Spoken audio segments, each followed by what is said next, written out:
श्री गणेशाय नमः. सप्तशती हा अतिशय दिव्य ग्रंथ आहे.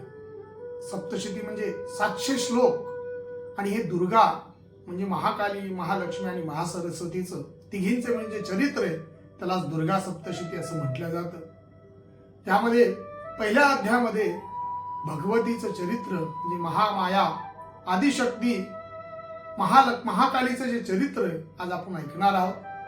महाकालीच्या चरित्रामध्ये पहिला श्लोक भगवतीचा सप्तशतीच्या श्लोकामध्ये पहिला श्लोक येतो. स्वारो चिशेंतरे पूर्वं चैत्रवंश समुद्भवः सुरतो नाम राजा भूत समस्ते क्षितिमंडले.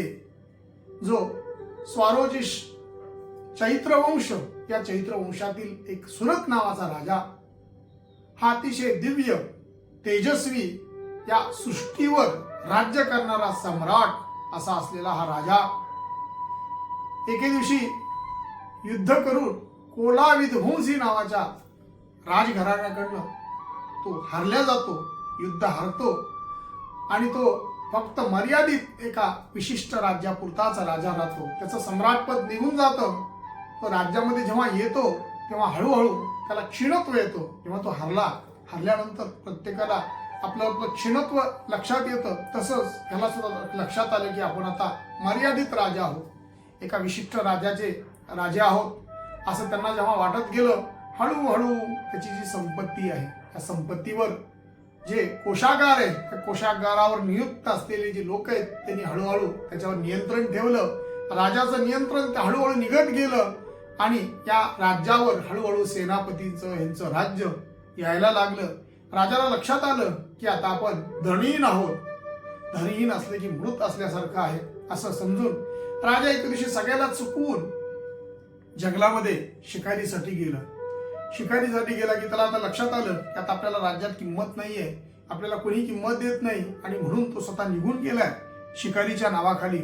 आणि शिकार करत करत हळूहळू एका दिव्य अशा आश्रमात, जो मेधा ऋषींचा आश्रम होता त्या आश्रमाच्या जवळ गेला. त्या आश्रमात सगळे प्राणी सगळे एकमेकांसोबत राहत आहेत. शत्रू असलेले प्राणी सुद्धा एकमेकांसोबत वावरत आहेत असं पाहिल्यानंतर राजाला त्या आश्रमाबद्दल खूप आनंद वाटला आणि त्या आश्रमात वावरत गेला, राहत गेला. आणि एके दिवशी तिथे एक समाधी नावाचा एक वैश्य त्याच्या समोर आला. तो समाधी वैश्य सुद्धा तसाच आपल्या मुलाबाळांनी त्याला घरातनं काढून दिल्यामुळं तोही फिरत फिरत त्या जंगलामध्ये, घोर जंगलामध्ये त्या आश्रमात आला.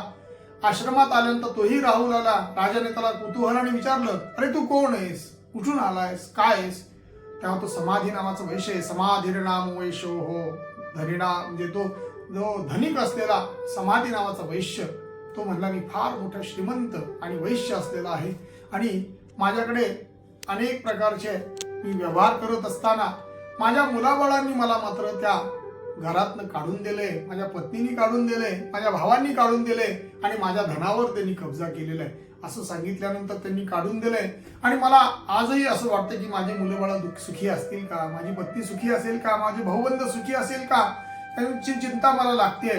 आणि राजाला सुद्धा चिंता वाटते, माझ्या राज्यातला जो हत्ती आहे तो हत्तीचं रक्षण कोण करत असेल, हत्तीला कोण खाऊ घालत असेल, माझे मुलं बाळ कसे राहत असतील किंवा राज्य कसं आहे, राज्याचं लोक रक्षण करतायत का. दोघालाही, ज्या राज्याने त्या दोघालाही काढून दिलंय आणि ज्या राजाला, त्या धनिकाला त्या घरातनं काढून दिले, ते घरातल्या लोकांची चिंता करत आहेत असं म्हणत असताना दोघेही काही दिवस इथे वावरत असताना आणि दोघांना लक्षात आलं की आता आपण त्या ऋषींना भेटूयात, ज्यांचा आश्रम आहे त्या आश्रमात, म्हणजे मेधा ऋषींच्या आश्रमामध्ये जे वावरत असताना त्या मेधा ऋषीला भेटायला दोघेही गेलेत. मेधा ऋषींचा नमस्कार केलाय. मेधा ऋषींना नमस्कार करून त्यांना विचारतायत आणि मेधा ऋषीला नमस्कार करून सांगतायत, मी असा असा राजा आहे आणि हा धनिक आहे, हा ते वैश्य आहे. आम्हाला दोघालाही आमच्या परिवारांनी आम्हाला डावललं असताना सुद्धा आम्हाला त्या प्रेमाच्या माझ्या राज्याबद्दल मला प्रेम आहे. या धनिकाला, हा वैश्याला त्याच्या घरातल्या मुलाबाळांबद्दल अजून चिंता वाटते. असं का होत असेल किंवा हे आम्हाला ह्यातनं काही कळत नाही. आम्हाला इथे आनंद वाटतोय. ह्या आश्रमामध्ये, तुमच्या आश्रमामध्ये प्राणी एकमेकाचे शत्रू असलेले सुद्धा एकमेकासोबत वावरत आहेत, एकमेकासोबत खेळत आहेत, पण आम्हाला मात्र आमच्या कुटुंबाची चिंता आहे, परिवाराची चिंता आहे, राज्याची चिंता आहे असं तो राजा समाधी विचारतोय. तो त्या समाधी मेधा ऋषींना विचारतायत. ते मेधा ऋषी त्यांना सांगतायत ही मोहमाया ह्या आदिमाया आदिशक्तीची आहे.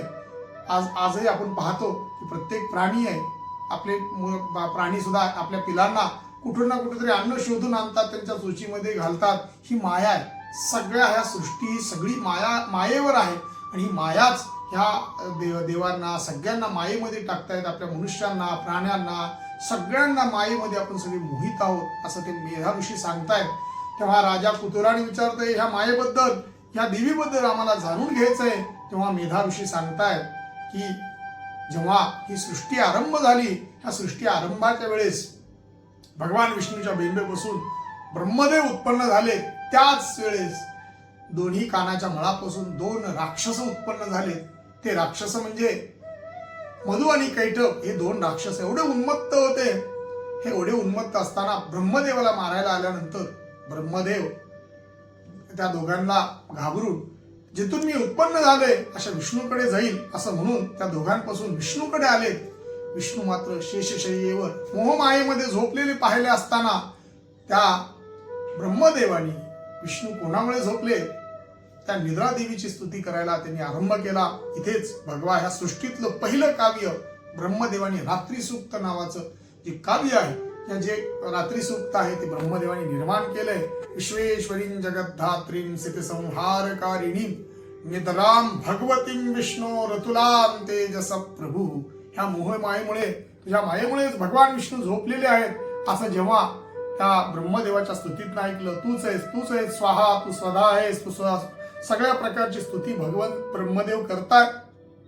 त्या स्तुतीतनं ती जी जागृती झाली आहे तीच आदिमाया आदिशक्ती म्हणजे महाकाली उत्पन्न झाली. त्या महाकालीनी विष्णूला जागृत केले आणि विष्णूकडनं त्या मधु आणि कैटभाला वध करण्यासाठी प्रवृत्त केले. भगवान विष्णूंचं आणि मधु कैटभांचं कित्येक वर्ष युद्ध सुरू झालं. खूप वर्ष युद्ध झालं तर ते काही दोघेही युद्धात कुणी परास्त व्हायला तयार नाहीत. दोघेही सामर्थ्यवान. भगवान विष्णूंना सुद्धा त्या मधु कैटभाला मारता येत नाही.